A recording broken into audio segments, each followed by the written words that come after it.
Hello everyone and welcome back to another episode of Jake's Games. As you could tell, I am outside. I thought I'd do a little something different today. Thought I'd be outside in the nice warm air instead of inside, cozy up to my house.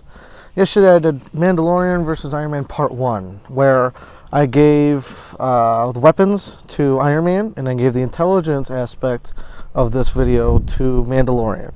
So right now the total is tied. Ironman has 1, Mandalorian has also 1, so it's tied 1-1. Now I have 2 more things I need to talk about. I need to talk about the other aspect of skills, which is the combat and the determination to get the mission or the job done based on what they have to do. So, that being said, let's get started with this video. Now turn up. Okay guys, as you can tell, let's get started with this video. Part 2, Ironman versus Mandalorian. So, I'm going to start with Ironman. I'm going to talk about the determination to get the job done, this factor of both of them. For Ironman, what can you say? He gets the job done because he saved the world 3-4 times with the Avengers. In Avengers, the first one made in 2012, he sent a nuke up into space for the Chitauri to die, blow up, whatever. He sacrificed his own life again to save New York. He sacrificed his life and turned out he was okay because he came back. Hulk screamed or yelled and he was brought back to life. He sacrificed himself to get the mission done and to counter the Chitauri so they can stop fighting and all in all have a good day at the office. So, Iron Man sacrificed himself with that one. Let's see. Second one, Age of Ultron, second Avengers movie. He used his chest beam again to disable the entire section island that was rising up from Ultron. Each time it rose up, more destruction came apart to the entire world. As the island or town, city, was rising, the more dramatic the damage was going to be to the world. He sacrificed again himself to destroy the ship, bringing the ship down, destroying whatever's life was inside of it, bringing upon Vision in 2015, helping, again, creating new life and stopping whatever Ultron was trying to plan. So that right there, he just sacrificed himself again. Although losing Hulk in the process, as Hulk went away in the Quinjet. So he sacrificed again himself in that situation. Let's see, another sacrifice he kind of made of determination to get the mission done. I would have to say in Captain America Civil War, made in 2016, he was up against Captain America and Bucky Barnes, Winter Soldier. He finally found out that Bucky killed his father and mother. So he was going to go after Bucky, even though Cap knew that Bucky did, in fact, kill his parents. He went up against two super soldiers, and he was able to defeat almost both of them at the same time. That determination to get Bucky for what he did to his parents, no matter what the odds were, he was going to get him. He was determined to take down Winter Soldier. He was determined to kill him for what he did. And in the end, Captain America was going to help Bucky in the end, and eventually take on Tony Stark as well. And he did. He fought both super soldiers. I can't stress it enough. He fought both super soldiers and was able to take them out. Bucky first, he blew off his metal arm. He pretty much kicked the crap out of Captain America for a few seconds. And he was determined to get Bucky, even if Captain America was going to in his way. He was going to move Captain America or get him out of the way as much as possible to get Bucky for what he did. So the job and the determination to get that job done was there. He was trying to get it done. And another of the biggest determination that Iron Man, I think, had to get the job done or to end all battles was Avengers Endgame, where he took all the Infinity Stones and snapped his own fingers to get rid of Thanos once and for all, and to bring back, or to help himself not have this burden to always watch over the whole world with Thanos looking over his shoulder, attacking at any point possible. He sacrificed his own life to make sure all the heroes would live, everyone would live. It was the most... I started crying in the theater, I have to admit. But in the end, he was determined to make sure everything will go back to normal. Nothing like this would ever happen again to another human being on this world. So him sacrificing himself to make sure everyone else would live and live in peace, that takes a lot of thought process to imagine, hey, I'm about to sacrifice myself to make sure everyone lives. And the determination to tell yourself to do that really takes a toll on the people you care about. So I think Tony Iron Man gets a lot of credit for what he did for Avengers Endgame. Which leads us to Mandalorian, of the determination to make Grogu, Baby Yoda, as we first called him, to make sure nothing ever happens to him. And Grogu was a big part of Mandalorian, to make sure that he was safe and make sure that no bad empire would go after him. He did everything he can to make sure Grogu was protected.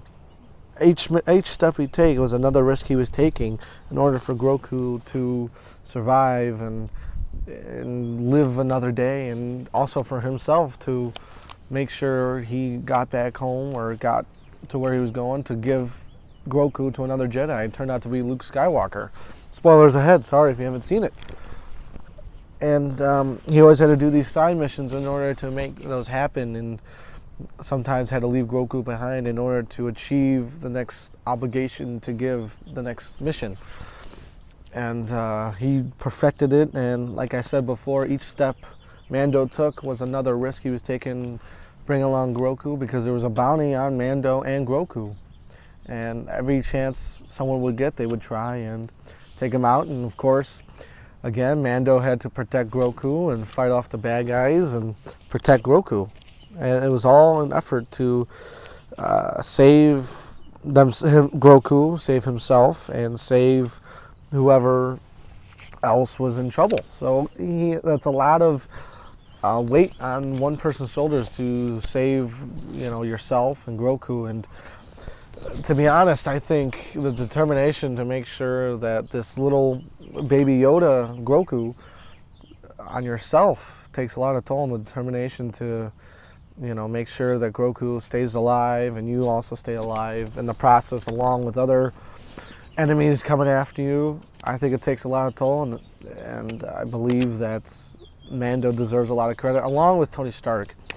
And I know what I'm saying is probably like, wow, he's got a point, or God, this guy's an idiot. He has no idea what he's talking about. So based on the determination to get their job or the mission completed as quickly as possible, as stealthy and safe as possible, I think I'm going to have to give this determination to get the mission, job, and whatever done to Iron Man. Because with these two different universes, I had to give it to Iron Man because it's the fate of the world at stake in the Marvel Cinematic Universe. With Avengers, with Ultron, with Infinity War and Endgame, and everything that Tony had to pull up with the Avengers trying to eradicate the extinction of worlds and half the population disappearing. It takes a toll on that person, and to determine to get the mission done as quickly and selfless as he can, or any of the Avengers can. It could take a toll on you. And some with Endgame, Tony Stark had a second chance. Not a lot of people got a second chance. So it takes, I think, the determination to make sure that everyone is safe and everyone has a second chance, and sacrificing yourself. I think it takes a toll, and determination to get the job done.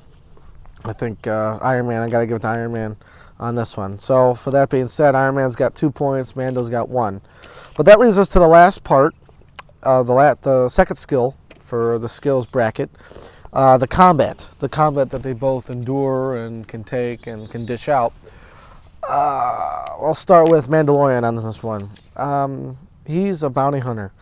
He fights anything and all things, monsters, people, just anything. He fights anything, and he tries to it goes along with the combat of intelligence, because if he's fighting a monster, he's got to have that intelligence of like, okay, I got to find its weakness, I got to exploit it somehow, I got to figure out a way to not kill myself, and figure out a way to not kill others around me who are helping me to kill the monster, or figure out a way out so that this monster doesn't get out and kill all these people.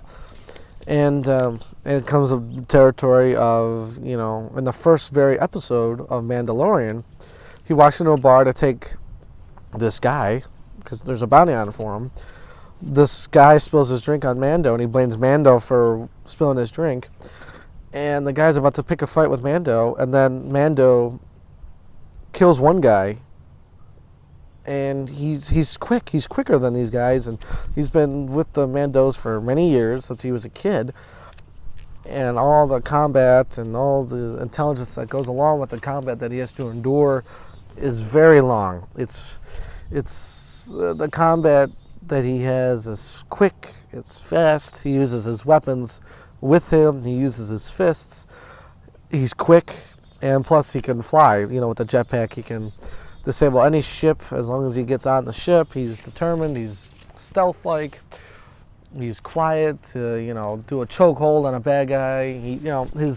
His combat skills are there. He's got at least, they're not really like martial arts type skills, but they're like boxing type skills and kickboxing. So he's got those types of skills. Plus he has the armor, so that also helps. So Mando has good combat skills, close quarter combat skills, long range combat skills.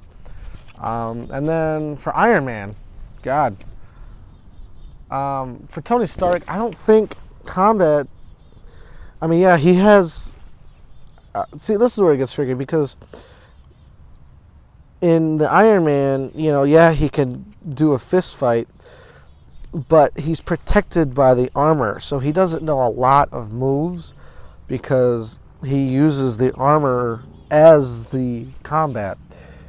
I know that probably doesn't make when he was fighting Aldridge Killigan, whatever the hell his name was, in Iron Man 3, he wasn't fighting him, man versus man. He was fighting Iron Man versus Heat Guy, or whatever his name, Aldridge, who had special powers. So Iron Man, or Tony Stark, doesn't have good combat skills. He uses the armor and the abilities he has with his Iron Man suit to have the combat, and he uses the intelligence, and he uses his blasters and his chest beam, and the lasers, the rockets, his equipment as the combat.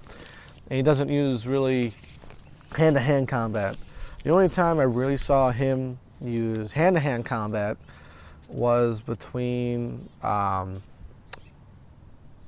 in Civil War, was Iron Man versus Cap versus Bucky. That was the only time he used hand-to-hand combat, because Cap and Bucky are close quarter combat type martial arts type super soldiers.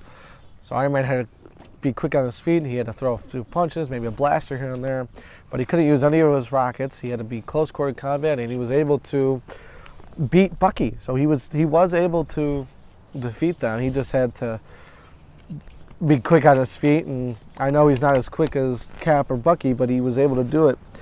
And I know probably some of you guys are thinking, well, he used close quarter combat against Thanos in Infinity War. He did, but he used weapons that he has his arsenal. And it wasn't really like fist to fist. It was pretty much like he did everything he can to have one little drop of blood, all that metal for one drop of blood. So for the combat, I'm going to have to give it to Mandalorian. He's quicker. He's a little bit more agile than Tony Iron Man.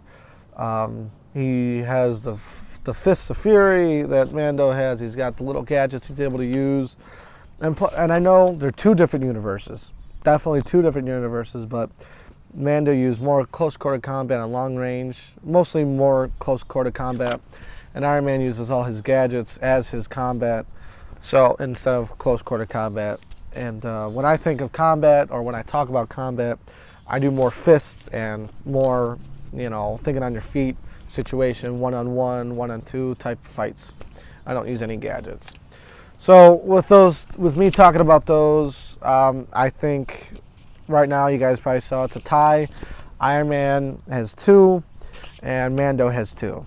If you want to reiterate, Mando had combat and weapons. I gave him those. And for Iron Man, I gave him the intelligence and the determination to get the job done. That's what I gave him. And I hate ties. Punisher and Nightwing had a tie, and I left it to you, the subscribers and viewers, to vote to see who you think based on your knowledge of what you guys know and what I said to you guys. I'm leaving it to you guys to tell me who is going to win this battle. Iron Man, Tony Stark, or Mandalorian.